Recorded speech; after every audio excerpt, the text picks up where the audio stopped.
Yo mga idol, kamusta? Sports Talk PH nga pala. Ang update kay Marshall, pag-usapan natin yan mga idol. Ngunit bago ang lahat ay huwag kakalimutang mag-subscribe at i-click ang notification bell button for more sports talk. So nitong nakalipas na Martes nga lamang po ay binalita natin na bagamat ito ang kauna-unahang pagkakataon na sasabak sa SEA Games ang ating pambato na si Pinoy middleweight knockout artist Weljun Mindoro ay automatic na itong pasok sa semifinals nang dahil sa kakulangan ng mga fighters na kasali sa 75 kg division. Dito din nga po ay napag-alaman natin na maging ang isa pa nating pambato na si former Olympic bronze medalist Yumir Marshall ay dediretso na din agad sa semifinals ng 80 kg division. Ibig sabihin po niyan ay tig-dalawang panalo na lang ang kakailanganin ni Marshall at Mindoro upang maiuwi ang gintong medalya para sa Pilipinas. Ang makakasagupa po ni Mindoro sa semifinals ay si Boy Poktok ng bansang Vietnam, habang si Marshall naman ay nag-aantay pa ng mga magiging resulta sa elimination round at quarterfinals bago mapangalanan kung sino ang kanyang makakatapat sa semifinals. Sa kasalukuyan po ay may 4 ng gintong medalya si Marshall sa mga nakalipas na SEA Games. Kaya ito po ang magsisilbing pang-5 gold medal niya kung sakaling palarin na magkampiyon ulit siya dito. Pero syempre hindi po natin maikakailan na mas mabigat ang hamon ng SEA Games na ito para sa kanya.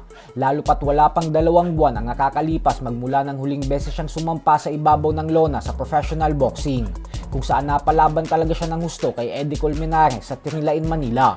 Kaya naman suportahan po natin si Yumir Marshall at Weljun Mindoro sa kanilang kampanya sa SEA Games 2025 at maging ang buong Philippine National Boxing Team.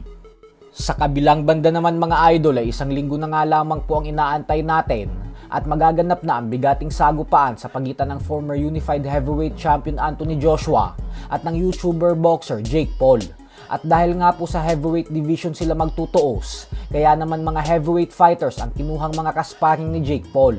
At ayon nga po kay Paul, ay nabubugbog daw talaga siya ng mga kasparing niya sa training camp na ito, kung saan ang ilong niya daw ngayon ay hindi na maayos dahil naiba na ang posisyon nito nang dahil sa bigat ng mga suntok na natatanggap niya galing sa mga sparmates niya. Habang si Anthony Joshua naman ay nagbanta na din na hindi niya daw masasabi kung anong round matatapos ang kanilang laban. Posible daw na sa first round pa lang ay matapos na ang kanilang bakbakan. Pwede din daw na sa second round, basta isa lang umano ang sinisigurado niya. At yun umano ay ang hindi maririnig ni Jake Paul ang huling bakting ng final round. Sa madaling salita ay knockout daw ang sasapitin sa kanya ni Paul.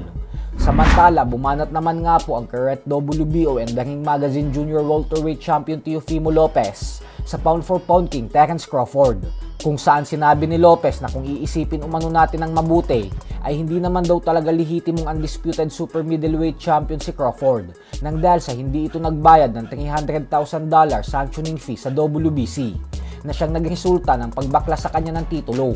Pero ganoon pa man nga po ay kahit anong mangyari ay undisputed champion talaga siya dahil tinalo niya sa malinis at patas na paraan si Canelo. Subalit pinagkakaisahan po talaga si Crawford ngayon ng mga personalidad sa mundo ng boxing dahil naniniwala ang karamihan na mali ang ginawa niyang hindi pagbayad sa WBC. So hanggang dito na lang po muna tayo mga idol.